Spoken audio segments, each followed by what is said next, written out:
নমস্কার বন্ধুরা, দিদির রান্নাঘর উইথ ব্লগ চ্যানেলে আপনাদের প্রত্যেককে স্বাগত। দেখুন, আজকে নিয়ে চলে এসেছি খুব সহজে রুই পোস্ত। গরম ভাতের সাথে কিন্তু এই রান্নাটা খেতে অসাধারণ লাগে। তো চলুন আজকের এই রুই পোস্তটা আমি কিভাবে বানালাম দেখে নিন।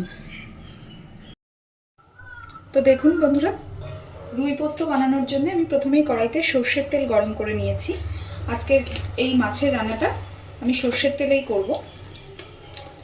আর এদিকে মাছটাকে লবণ হলুদ মাখিয়ে নিয়েছি।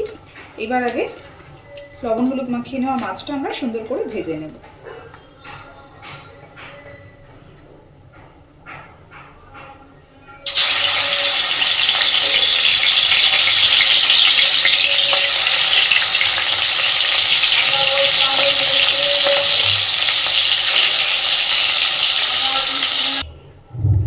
সবগুলো মাছ ভেজে তুলে নিয়েছি।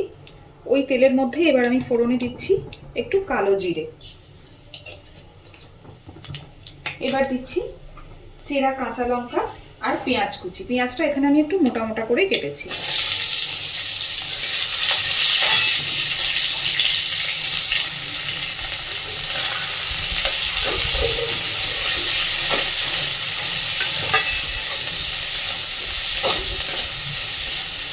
হালকা করে পেঁয়াজটা এবার একটু ভেজে নেব। আমি কিন্তু পেঁয়াজটাকে খুব কড়া ভাজবো না।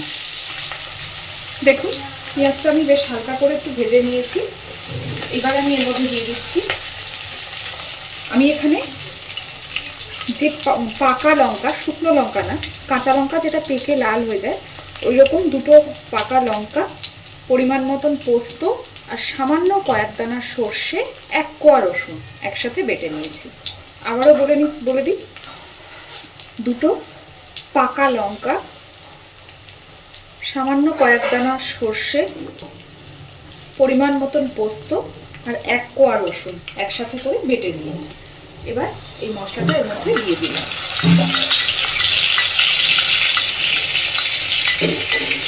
আপনারা কিন্তু চাইলে এখানে সর্ষেটা অ্যাভয়েড করতে পারেন, কিন্তু আমার মনে হয় এই রান্নাটাতে সর্ষেটা ব্যবহার করলে খেতে একটু বেশি ভালো হয়।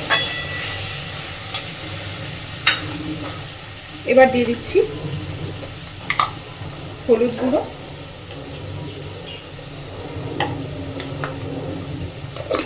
দিচ্ছি পরিমাণ মতন লবণ,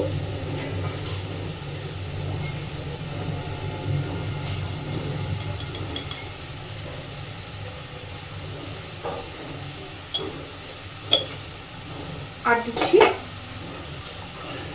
মশলার বাটিটা ধুয়ে সামান্য একটু জল।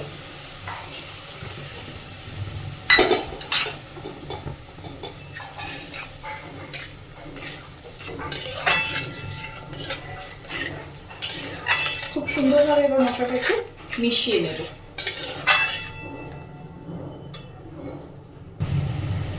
দেখুন, আমি মিনিট দুয়ে মশলাটাকে একটু নাড়াচাড়া করে দিয়েছি।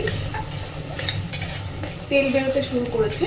এই পর্যায়ে আমি ভেজে রাখা মাছগুলোকে এখানে দিয়ে দিচ্ছি।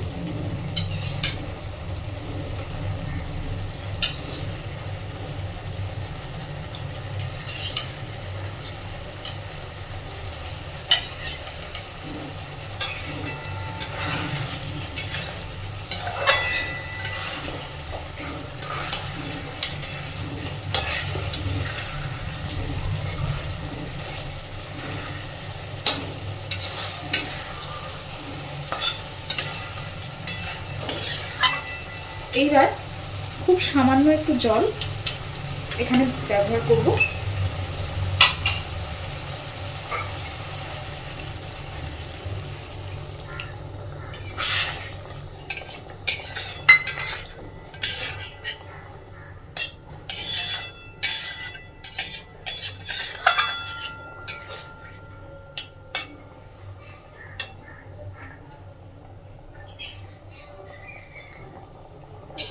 মিনিট 2-3 এটাকে এবার ফুটিয়ে নিলেই কিন্তু রেডি।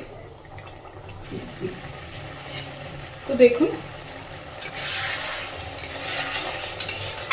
একদমই হয়ে এসেছে। গ্যাসের ফ্লেমটাকে আমি একদম কমিয়ে দিলাম। এবার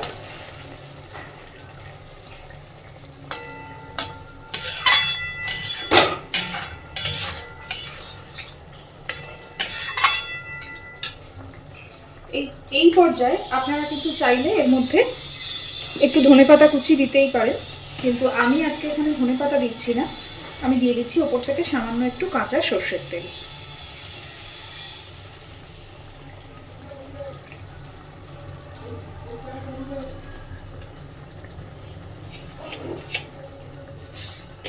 এবার গ্যাসের ফ্লেমটাকে অফ করে দিচ্ছি। তো দেখুন রুই পোস্ত আমার একদম রেডি। গরম ভাতের সাথে কিন্তু যথেষ্ট ভালো লাগে এই রান্নাটা খেতে। অবশ্যই বাড়িতে একবার এইভাবে ট্রাই করবেন আর আমাকে জানাবেন কেমন হয়েছে। আর প্লিজ আমার চ্যানেলটাকে লাইক, শেয়ার এবং সাবস্ক্রাইব করে আমার পাশে থাকবেন। ধন্যবাদ।